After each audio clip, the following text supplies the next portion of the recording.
Oh yeah, we're back. Welcome to Another World Audiobooks. If this is your first time tuning in, what are you doing listening to Chapter 7 out of a book? Go back and listen to Chapter 1, or better yet, go back and listen to Book 1 of the Tarzan series, then listen to Book 2 of the Tarzan series, and then you can come back to Book 3 and enjoy that. Or, even better yet, go to anotherworldaudiobooks.com and you can request a full free audiobook. That's right, full and free. Those are two great words. You put those together and you have a wonderful combination. I want to read you a quick email here that I got from a listener in beautiful British Columbia. His name is Ed. Let me just pull this up here really quick. I just got to give a huge shout out to Ed. He said that he is listening from BC, Canada, found the podcast by accident and started off with The Princess of Mars and is really enjoying it. He said that he's really enjoying the fantasy and sci-fi side of things and looking forward to more of those in the future. He said, anyways, thank you. I'm really enjoying and look forward to listening to many books from you. So thank you, Ed, so much for your very, very kind email. It made my week, made my month, and I'm so grateful to hear from listeners like you. Hope you are enjoying this new book. Hopefully you've made it to this one because Ed was smart. Ed requested a free audiobook, so I sent him a free audiobook. So he got the first Tarzan book, full free, just sent right to him. No, just for listening. So if you want to be like Ed, be smart and get a free audiobook, just get in touch with me at anotherworldaudiobooks.com. There's a form you can fill out, or you can just email me anotherworldaudiobooks@gmail.com, and I'd be happy to send you a full free audiobook as a thank you for listening. So thank you, Ed, for listening, and thank you for sharing the podcast and spreading the word. Just really appreciate all the support that people give in that way. So thanks for tuning in, and without further ado, let's jump right into the next chapter of The Beasts of Tarzan. Chapter 7. Betrayed. The two savages, Kaviri and Mugambi, squatting before the entrance to Kaviri's hut, looked at one another. Kaviri with ill-concealed alarm. "What is it?" he whispered. "It is Bwana Tarzan and his people," replied Mugambi. "But what they are doing I know not, unless it be that they are devouring your people who ran away." Kaviri shuddered and rolled his eyes fearfully toward the jungle. In all his long life in the savage forest, he had never heard such an awful, fearsome din. Closer and closer came the sounds, and now with them were mingled the terrified shrieks of women and children and of men. For 20 long minutes, the blood-curdling cries continued, until they seemed but a stone's throw from the palisade. Kaviri rose to flee, but Mugambi seized and held him, for such had been the command of Tarzan.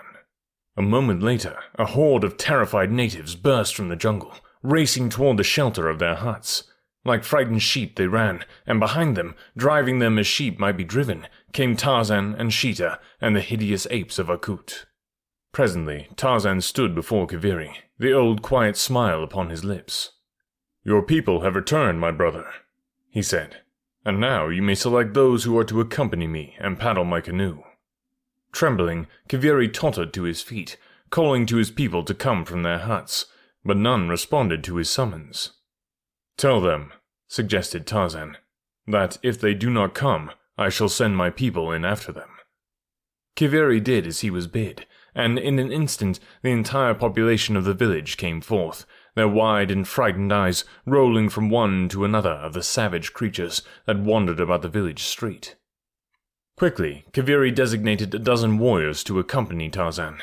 The poor fellows went almost white with terror at the prospect of close contact with the panther and the apes in the narrow confines of the canoes.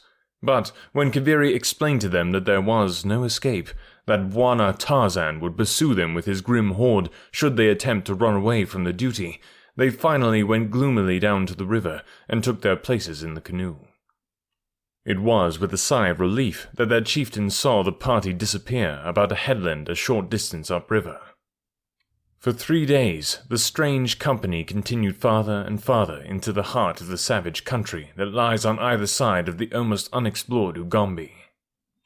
3 of the 12 warriors deserted during that time, but as several of the apes had finally learned the secret of the paddles, Tarzan felt no dismay because of the loss. As a matter of fact, he could have traveled much more rapidly on shore, but he believed that he could hold his own wild crew together to better advantage by keeping them to the boat as much as possible. Twice a day they landed to hunt and feed, and at night they slept upon the bank of the mainland or on one of the numerous little islands that dotted the river. Before them, the natives fled in alarm, so that they found only deserted villages in their path as they proceeded. Tarzan was anxious to get in touch with some of the savages who dwelt upon the river's banks, but so far he had been unable to do so. Finally, he decided to take to the land himself, leaving his company to follow after him by boat. He explained to Mugambi the thing that he had in mind, and told Akut to follow the directions of the black. "I will join you again in a few days," he said. "Now I go ahead to learn what has become of the very bad white man whom I seek." At the next halt, Tarzan took to the shore, and was soon lost to the view of his people. The first few villages he came to were deserted, showing that news of the coming of his pack had traveled rapidly. But toward evening he came upon a distant cluster of thatched huts, surrounded by a rude palisade, within which were a couple of hundred natives. The women were preparing the evening meal, as Tarzan of the Apes poised above them in the branches of a giant tree which overhung the palisade at one point. The ape-man was at a loss as to how he might enter into communication with these people without either frightening them or arousing their savage love of battle. He had no desire to fight now, for he was upon a much more important mission than that of battling with every chance tribe that he should happen to meet with.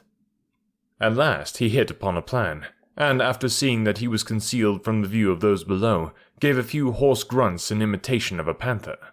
All eyes immediately turned upward toward the foliage above. It was growing dark, and they could not penetrate the leafy screen which shielded the ape-man from their view. The moment that he had won their attention, he raised his voice to the shriller and more hideous scream of the beast he personated, and then, scarce stirring a leaf in his descent, dropped to the ground once again outside the palisade, and with the speed of a deer ran quickly round to the village gate. Here he beat upon the fibre-bound sapling of which the barrier was constructed, shouting to the natives in their own tongue that he was a friend who wished food and shelter for the night. Tarzan knew well the nature of the black man. He was aware that the grunting and screaming of Sheeta in the tree above them would set their nerves on edge, and that his pounding upon their gate after dark would still further add to their terror.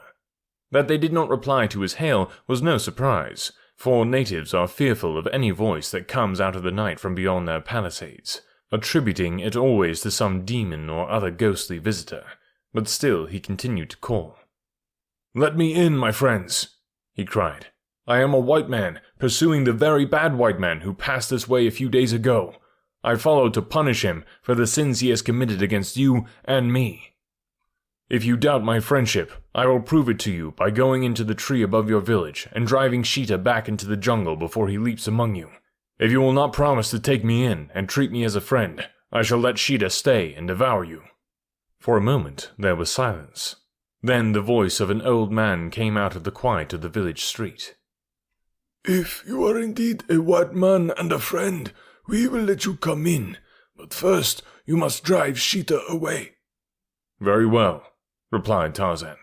"Listen, and you shall hear Sheeta fleeing before me." The ape-man returned quickly to the tree, and this time he made a great noise as he entered the branches, at the same time growling ominously after the manner of the panther, so that those below would believe that the great beast was still there. When he reached a point well above the village street, he made a great commotion, shaking the tree violently, crying aloud to the panther to flee or be killed, and punctuating his own voice with the screams and mouthings of an angry beast. Presently he raced toward the opposite side of the tree and off into the jungle, pounding loudly against the boles of trees as he went, and voicing the panther's diminishing growls as he drew farther and farther away from the village. A few minutes later he returned to the village gate, calling to the natives within. "I have driven Sheeta away," he said. "Now come and admit me as you promised." For a time there was the sound of excited discussion within the palisade, but at length a half-dozen warriors came and opened the gates, peering anxiously out in evident trepidation as to the nature of the creature which they should find waiting there. They were not much relieved at sight of an almost naked white man, but when Tarzan had reassured them in quiet tones, protesting his friendship for them, they opened the barrier a trifle farther and admitted him. When the gates had been once more secured, the self-confidence of the savage returned, and as Tarzan walked up the village street toward the chief's hut, he was surrounded by a host of curious men, women, and children. From the chief, he learned that Rokov had passed up the river a week previous, and that he had horns growing from his forehead and was accompanied by 1,000 devils. Later, the chief said that the very bad white man had remained a month in his village. Though none of these statements agreed with Kaviri's, that the Russian was but 3 days gone from the chieftain's village, and that his following was much smaller than now stated, Tarzan was in no manner surprised at the discrepancies, for he was quite familiar with the savage mind's strange manner of functioning. What he was most interested in knowing was that he was upon the right trail, and that it led toward the interior. In this circumstance he knew that Rokov could never escape him.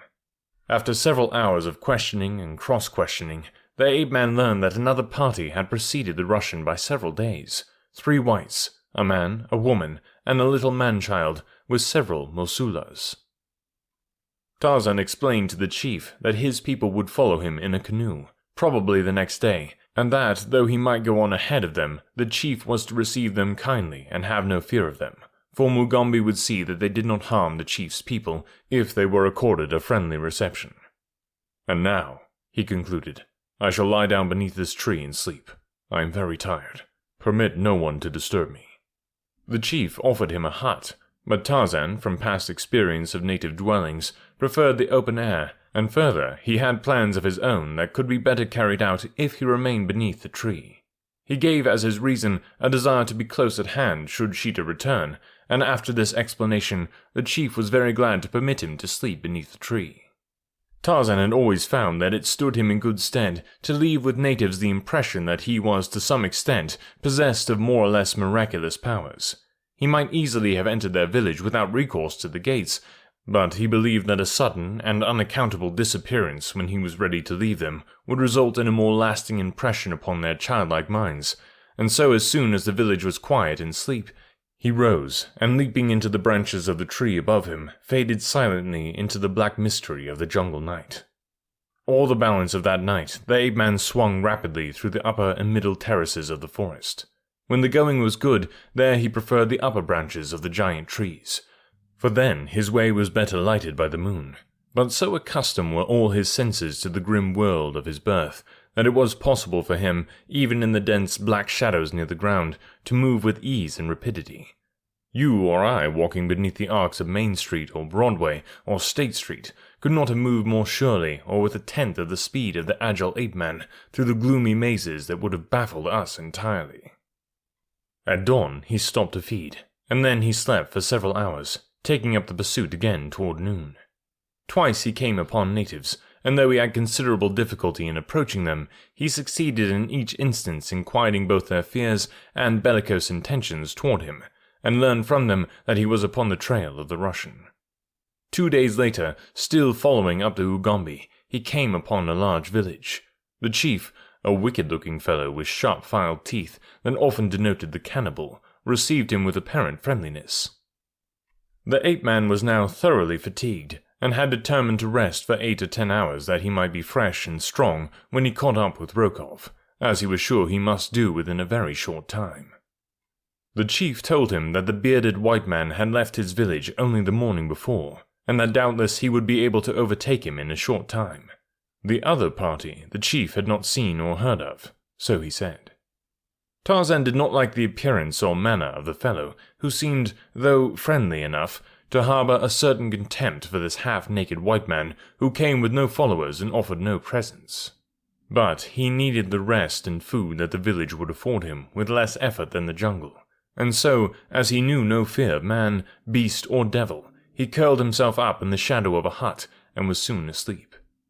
Scarcely had he left the chief than the latter called 2 of his warriors, to whom he whispered a few instructions.